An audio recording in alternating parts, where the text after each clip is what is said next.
Here's the thing.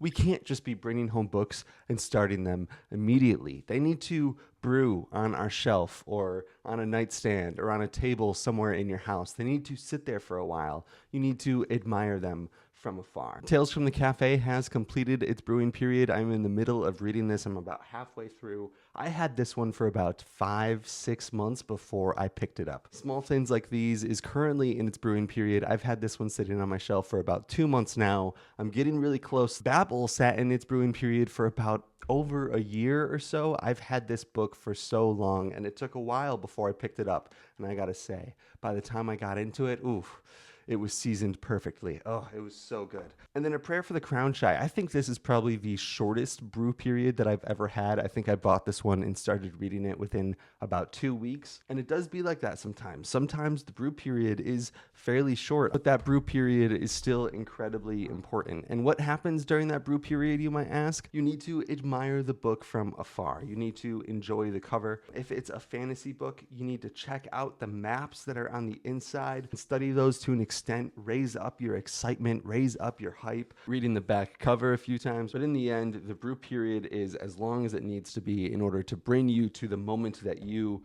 are going to read and enjoy that book.